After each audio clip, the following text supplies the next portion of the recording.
নমস্কার বন্ধুরা, রান্নার রহস্যে জানাই সকলকে স্বাগত। আর একই স্বাদের রেসিপি বারবার নয়, হাজারেরও বেশি রেসিপি নিয়ে হাজির হয়েছি রান্নার রহস্যে। আর আজকে আপনাদের সাথে শেয়ার করে নিচ্ছি সর্ষে পেঁয়াজকলি। তো বন্ধুরা, শীত কিন্তু একদম শেষের দিকে, তো শীত চলে যাওয়ার আগে পেঁয়াজকলি দিয়ে এই রেসিপিটা এবার ঝটপট বানিয়ে নিন। তো চলুন দেখে নেওয়া যাক। তো এই রেসিপিটার জন্য আমি এখানে পেঁয়াজকলি কেটে নিয়েছি, আলু খোসা সমেত কেটেছি, নিয়েছি টমেটো, সর্ষে বাটা নিয়েছি, কালো আর হলুদ সর্ষে একসাথে বেটে নিয়েছি হলুদ গুঁড়ো, লঙ্কার গুঁড়ো, কালো জিরে আর গোটা শুকনো লঙ্কা। তো প্রথমেই কড়াইতে আমি রাইস ব্র্যান্ড অয়েল দিয়ে নিয়েছি।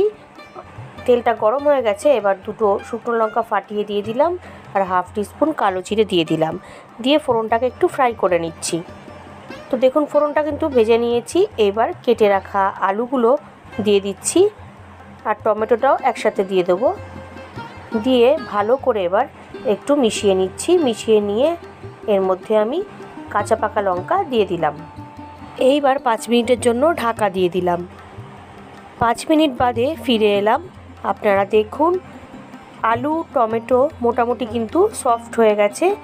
এইবার আমি এর মধ্যে কেটে রাখা পেঁয়াজকলিগুলো দিয়ে দিচ্ছি। পেঁয়াজকলিগুলো আমি এখানে প্রায় ওই 250 গ্রাম মতন পেঁয়াজকলি দিয়েছি। কেটে নিয়ে ভালো করে পরিষ্কার করে ধুয়ে নিয়েছিলাম। তো দেখুন পেঁয়াজকলিটাকে দিয়ে দিলাম। দিয়ে এবার ভালো করে মিশিয়ে নিলাম। এইবার দিয়ে দিচ্ছি হাফ টিস্পুন হলুদ গুঁড়ো, হাফ টিস্পুন শুকনো লঙ্কার গুঁড়ো। এখানে আমি ঝাল শুকনো লঙ্কার গুঁড়ো ইউজ করেছি। দিয়ে ভালো করে মিশিয়ে নিচ্ছি। মিশিয়ে নিলাম। দেখুন লবণটা কিন্তু এই মুহূর্তে দেবো না, লবণটা একটু পরে দেবো। তো ভালো করে মিশিয়ে নেওয়ার পরে এইবার আমি 5 মিনিটের জন্য আবার ঢাকা দিয়ে দিলাম।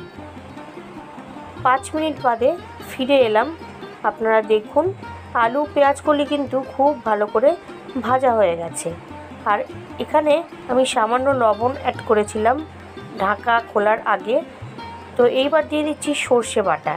এখানে কালো সর্ষে 1 টিস্পুন আর হলুদ সর্ষে 2 টিস্পুন আমি একসঙ্গে বেটে নিয়েছিলাম। তো সেখান থেকে 1 টিস্পুন দিয়ে দিলাম। দিয়ে সামান্য একটু জল দিলাম। আর সর্ষে বাটার সময় কিন্তু একটু লবণ দিয়েছিলাম। সর্ষে বাটার সময় লবণ দিলে কী হয়, সর্ষেটা তেতো হয়ে যায় না। তো দেখুন ভালো করে এবার মিশিয়ে নিচ্ছি। এবার সামান্য একটু জল দিয়ে দিচ্ছি, ওই হাফ কাপ মতন, এর থেকে বেশি জল দেব না। বন্ধুরা, পেঁয়াজকলির এই সর্ষে পেঁয়াজকলির রেসিপিটা কিন্তু খুবই নতুনত্ব। একবার বাড়িতে অবশ্যই ট্রাই করে দেখবেন।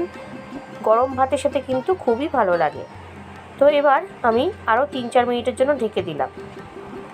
3 থেকে 4 মিনিট বাদে ফিরে এলাম। আপনারা দেখুন এই সহজ এবং টেস্টি সর্ষে পেঁয়াজকলি কিন্তু আমার একদম রেডি হয়ে গেছে।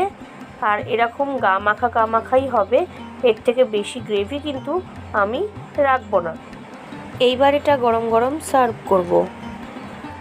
আজকের রেসিপি সর্ষে পেঁয়াজকলি আমার একদম রেডি।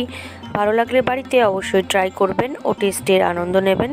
তার পাশাপাশি লাইক শেয়ার কমেন্ট করতে ভুলবেন না। আর নতুন বন্ধুরা যারা এখনও পর্যন্ত আমার চ্যানেলটিকে সাবস্ক্রাইব করেননি, তারা আরও ভালো ও নতুনত্ব রেসিপির জন্য রান্নার রহস্যকে অবশ্যই সাবস্ক্রাইব করবেন। ধন্যবাদ।